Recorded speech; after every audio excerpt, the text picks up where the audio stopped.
But anyway, it's time for Movie of the Week. Is it that time of year? That's time of the week again, where we talk about a movie that we watched. What did we suggest last week? Last week we talked about Apostle, the Netflix film. Have I seen that movie?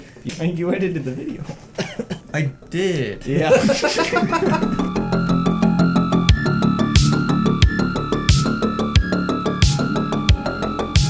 So this week we talked about we haven't talked about it yet. We just started the video. Another film that we all watched this week. It is the spooky of this week.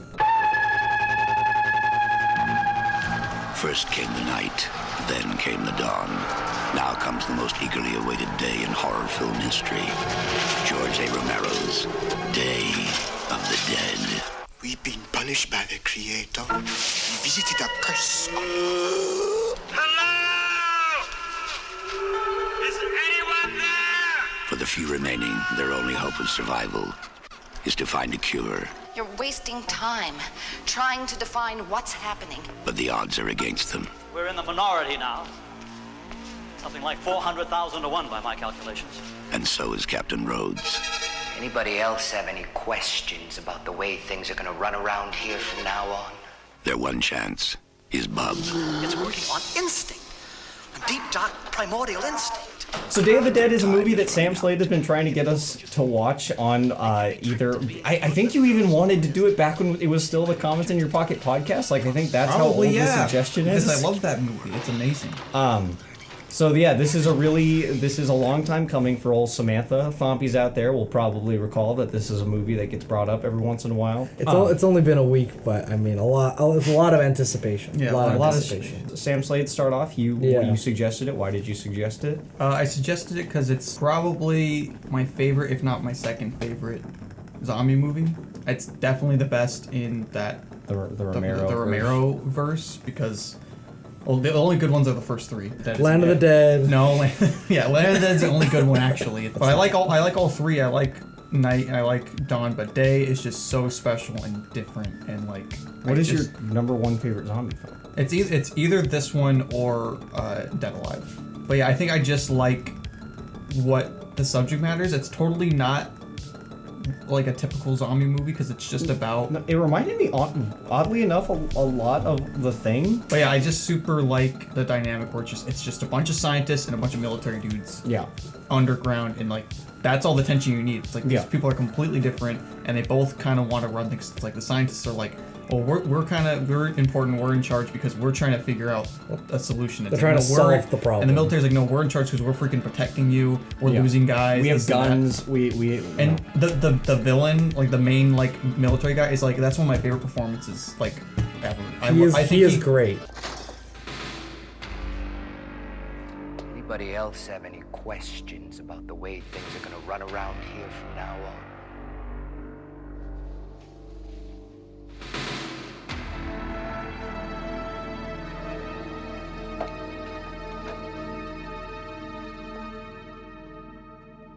This ain't a goddamn field trip, people. This is a fucking war! I'm not down in this cave for my health. He masters every single line he delivers. Like every single time he's on screen, it's perfect. And that guy's like in almost nothing. Like, he's not in a lot of things. And I just like also the whole thing with the zombie like trying to learn all of his old stuff and all that. And like how pissed off it makes the military dudes. They're just like, are you kidding me? It's a zombie, and you're letting him hold the phone. Well, and it's stuff. also great because the scene before that when they talk to the scientists is he's like, you guys don't understand. I'm putting everything together. What the hell are you talking about, Frankenstein? I'll be able to show you soon enough. Sarah knows. She's seen the progress I've been making. Isn't that right, Sarah? Yes. There's been some progress. What kind of progress? What are you talking about? Make them behave. What does that mean? It means keeping them from wanting to eat us, for one thing. It means keeping them in check. It's controlling them. Controlling them. When are you going to show us something that we can understand? Very close, very close. Yeah. And we I think in a will matter of weeks. understand everything. And they're like, okay, as long as you're working on something, and then that's what he's working on. Like all right, there's literally not a practical way to use anything he learns to stop the zombies It at does all. not feel like, oh, this will lead to this and they can solve this. It's kind of like, okay. It's like he has a cool. pet zombie Yeah. that he's taught tricks. So many people had said, "Oh, it was a super underrated movie. You gotta see." Well, I wanted to see all the Romero zombie movies anyway, and so I was like, you know what? I'll rewatch them. So I rewatched Night of the Living Dead and I rewatched Dawn of the Dead. And when I rewatched Dawn of the Dead, I was like, I think this one's my favorite. Like this one's so good. Like I love Dawn of the Dead. I appreciate it a lot more the second time. And I saw Day of the Dead, and I'm still debating whether it's better than Dawn or not. But it's close because I was just so blown away by Day of the Dead. I was shocked how good it was. And then I mentioned to Sam Slade, I was like, you gotta see that movie too. Like it's sweet. And you're like, I'll see it. The reason I put Day over Dawn, easily for me at least, is like the build up to the ending and then the ending itself of Day is just so much stronger for me. When everything turns loose and everything is like getting ruined, it's super natural and super interesting and like it's intense. And Day or Dawn, I mean, is like, oh, and then this gang comes and shows up and ruins things, kind of thing. You know what I mean? Yeah. Isn't that? I haven't seen it in a long time, but isn't it mostly just? Well, they show up and they ruin things, but it's not like immediately. Like there's still more time to be had, and then once I forget what the catalyst is, but then something happens where the zombies get back in. They can't hold them back anymore. They break through the doors, and then everything just goes to crap. Watching it recently, I will say that Day of the Dead flies by faster than Dawn of the Dead. It is like 30 minutes shorter, so that definitely helps. Is it 30 minutes shorter? Yeah, I think Day is like 1 hour 40, and then I just looked up Dawn. It's 2 hours and 7 minutes. When things started getting crazy, I was like, "Holy shit! Already? I feel like I just started watching this movie. Oh my god!" That is a movie that like close to the beginning, like it's not necessarily that things are happening, but enough interesting stuff is going on. You're just like, "Oh my gosh! Like this is interesting. This is nuts." And it's got so many different interesting things in there. Like the whole zombie thing by itself is like, that's a weird thing. It's kind of dumb when you say it out loud, but it's kind of interesting. And because it almost like scientifically breaks down what's been in the other Romero movies. Because it's like, why do the zombies go to the mall? Yeah. And the satire was like, people are like designed to go to the mall. Like they can't help because they are still people. They can't help but consume. And the same thing with like Night of the Living Dead. They go inside buildings and they do all these, like they do what they used to do. And so it kind of critiques that in like a really cool way. So jumping off of that, for me going into it, I was probably the biggest holdout for this movie because every time it was talked about, I thought it sounded like the dumbest thing on the planet. Because in my head it was like, all right, George A. Romero, he made the first movie, it's a masterpiece. He made Dawn of the Dead, it's also a masterpiece. And then after that, he just kind of started getting diarrhea. It seemed like he got diarrhea after Day of the Dead. Well, I didn't know that. Just looking at it, because you hear the stuff that's in Day of the Dead, you're like, all right, a zombie learns to shoot a gun, a zombie talks. It all sounds like diarrhea to me. So I was very hesitant to get in this movie. I thought it was just going to be terrible schlock. And even Sam Slade liking it, I was kind of like, Sam Slade loves schlock, so it's probably just going to be ass. It's different, man. There's some schlock in there. There is some schlock. Don't get me wrong. There is the some first schlock. scene, the first like 5 minutes, there's an alligator roaming the streets, and you're like, how did that get there? They're in L.A. or whatever. No, that actually makes sense. They're in the Everglades. They're in Florida. Yeah. Oh, interesting. Well, Yeah. it's still... Those are there now, dude. No, actually one thing I they really don't need liked, a zombie apocalypse for so I was alligators to take thinking over. about it. Like one of the things I love about Left 4 Dead 2 is its setting. Like the fact that it's this zombie apocalypse in the deep, deep south. You get to go to like a bog. You get to go to New Orleans. It's all this stuff that I don't feel like I've seen in a zombie movie. That's kind of how I felt in this movie, because they like the only time they really go above ground is in this like little Florida town, and I was like, oh, it's kind of fun. Like there's some vacationers, there's like some Cubans that their stomachs falling out. It's got that really cool shot in the beginning when they're like calling, they're like Dr. Grant, and then there's that guy whose jaw is just missing and his tongue sticking. Oh god, it looks so fucking real. Oh no, yeah, those effects. We keep going back to them. Those effects are insanely good. And I really like the movie. I actually think I might have loved it. I like watching it. We've come around, dude. I've come around. It might be. I definitely think I like it more than Dawn. Dawn, I feel, and I haven't watched it in a very long time, but last time I did, I felt like it was bogged down a lot by just how slow it is. There are parts where I'm just like, okay, I've gotten enough of this. Let's move on with the story. I also just like the characters more in Day. Well, yeah, and it also the characters are really good in Day. Depending on how you look at it, it has a weirdly optimistic ending. The ending, it kind of leaves you on a, is this Inception kind of ending?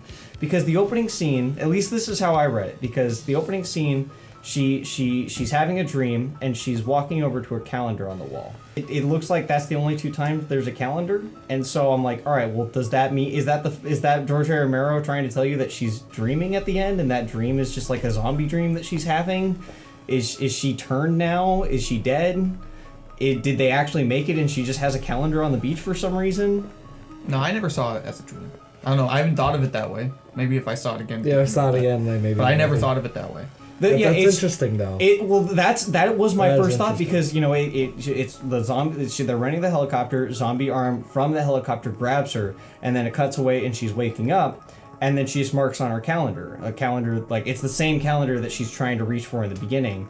So is it saying that, like, that calendar is her, like, it is her trying to, like, it's metaphoric for her moving past the zombie apocalypse? In the beginning, she can't do it. She's still holding on, which is why the zombies get her. I don't know. There's a lot of ways to read it, and I'm not entirely sure where I land.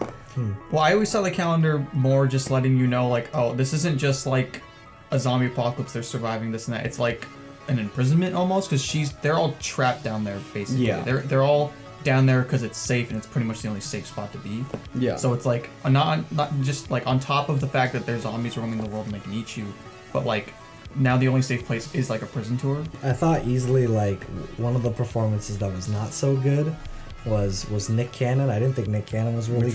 Did you guys get him? He's in the ventilation system. Yeah, I got his little girlfriend though. He's talking about the remake, dude. Oh. What? Did you mean the 80s one? We are so screwed. We have to find a way out. That's the only way out. That's why we chose this place. I thought scientists are supposed to be smart. Hey, follow me. The remake is one of the worst movies I've ever seen. It doesn't have the military thing. It's just zombie film. They literally just stole it in title alone. It's not the same plot? No. And also, Ving Rhames is in all 3 of the remakes, but he plays a different character in all of them. Why? He needs money, dude. Yeah, I guess, but are they made by different studios and stuff? Or is it the same studio and they were just like, Ving Rhames is coming back? Fun fact, despite all the praise everyone gives the Dawn of the Dead remake, I think the Night of the Dead remake is actually a lot better. It's actually a pretty sweet movie. But anyway, so... Day of the Dead. The special effects are amazing. I can't say this enough. Like the actual gore is so fucking good looking. Yeah, dude, the part when the general guy gets ripped apart is so great. He's like, and his face is just there. He's looking. His head's still fucking moving. I think it's easy. Like that was probably just like nanomatronic or something, but it looks so fucking good. Like there's the part where we first meet Dr. Logan, and he's like cutting up zombies or whatever. She walks into the room, and there's that zombie that just kind of he tries getting off of the bed, and his guts just fall out as he's trying to get up. And that's great. Bub is also way more charming than I thought he was gonna be. Bub was the thing that I think I was most scared of going into this movie. Was like, oh, there's a zombie that learns to talk. Like there's no way. Like that's gonna be the Ewoks. That's gonna be that is what I thought that was gonna be. No, dude, that's all great. Like when he shows up and he has the gun, he's just shooting at him. And he's just like, there's a zombie with a gun, he's trying to kill me. He knows who I am. Now that he's activated, now that he's enlightened, does he, like, what does he do after this movie? Does he go on and try to help out? They could have honestly made a totally different, like, direction after that, but no, they did land it. And it's great building up to him getting the gun, too, because he's just like, he can't pull, like, there's nothing in the gun, he's just I was kind of thinking that they would do a thing at the end where the doctor would come back as a zombie and they'd become friends at the end. Like I was thinking. I think that'd be too schlocky. That's where I thought the movie was. Again, even towards the end of the movie, I thought the movie was going to do something like that. The soundtrack's also super good. Oh yeah, rad, dude. Definitely has the best soundtrack out of the 3, like hands down. Looking at Romero's as a trilogy now. I mean, he made other ones, but as a trilogy, the most optimistic one, oddly. Yeah, because it's so far into the apocalypse. Like, they have that whole part where she goes and visits, like, their little, like, bachelor pad. Yeah. And they're just like, yeah, we just kind of, we chill because there's nothing. Yeah. If those characters were in Night of the Living Dead, by the end of the movie, they would have killed each other. But, like, they don't. They're, like, the black guy, he gets 2 revolvers and he runs around murdering zombies left and right. It's awesome.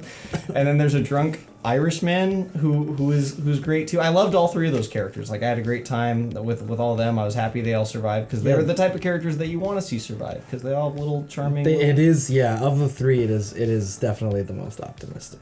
Like even if it's not, even if some parts are more ambiguous than others, it still has more positive overall than anything in the other two. Any final thoughts? I love that movie so much. I could watch it anytime. It gets a solid Uncle Mikki. It's a good start off to the Spooky of the Week set for this year. Absolutely. I think it gets a solid seal of Uncle Mikki Pretty recommendation. sure we beat Red Letter Media to doing a review of it. We beat Red Letter Media to everything. Those cowards haven't done anything that we didn't do first since 2015. Watch our Phantom Menace review right here. It might even be my favorite, honestly, because I just want to rewatch all those movies again because they're all so great. But in terms of trilogies go, it is definitely one of the better. It's a sweet. Well, one of the better trilogies out there. The weak links are few and far between.